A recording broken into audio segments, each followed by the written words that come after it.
Hello అండి, ఈరోజు అనుకోకుండా బగారా రైస్ చేయమన్నారు. నేనైతే ఆల్రెడీ రైస్ కడిగి పెట్టేశానండి. కడిగి పెట్టిన తర్వాత ఆల్మోస్ట్ ఉడికిన తర్వాత పిల్లలు బగారా రైస్ చేయమన్నారు. దానికోసం మనకి రైస్ ఉడుకుతూ ఉన్నప్పుడే ఒక ప్యాన్ పెట్టుకొని దాంట్లోకి తగినంత ఆయిల్ వేసుకొని మనం బగారా మసాలా ఏమేమి వేసుకుంటామో అన్నీ వేసుకోవాలి. ఒక ఉల్లిపాయ సన్నగా కట్ చేసుకొని వేసుకోవాలి. 2 పచ్చిమిర్చి, ఒక క్యారెట్, కొత్తిమీర, పుదీనా, అల్లం వెల్లుల్లి పేస్టు ఇవన్నీ వేసుకొని బాగా వేగిన తర్వాత లాస్ట్లో ఒక 2 స్పూన్ల ధనియాల పొడి కూడా వేసుకోండి. మనకు బగారా రైస్ కలర్ఫుల్గా ఉంటుంది.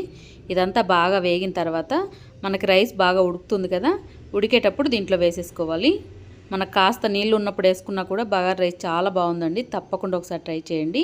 ఇలా ఉడికేటప్పుడే కొద్దిగా సాల్ట్ కూడా వేసుకొని ఇదంతా బాగా కలిపేసి పైన కొద్దిగా కొత్తిమీర చల్లుకొని కాస్త నెయ్యిని వేసుకోండి, బాగుంటుంది. ఇప్పుడు మూతను పెట్టి మనం కుక్కర్ ఆన్ చేసుకున్నట్టయితే మనకి రైస్ అంతా ఉడికిన తర్వాత చూడండి ఎంత కలర్ఫుల్గా, టేస్ట్ కూడా చాలా బాగుందండి. ఇప్పుడు ఒక ప్లేట్లోకి తీసుకొని చికెన్ కర్రీతో సర్వ్ చేసుకొని తింటుంటే చాలా రుచిగా ఉందండి. ఇలా బగారా రైస్ తినేటప్పుడు పక్కన ఉల్లిపాయ ముక్క ఉంటే ఇంకా బాగుంటుంది కదా, ఒక ఉల్లిపాయ ముక్కను వేసుకొని తినేసేయండి. చాలా బాగుంది. తప్పకుండా ఒకసారి ట్రై చేయండి. వీడియో నచ్చితే లైక్ చేయండి. Thank you.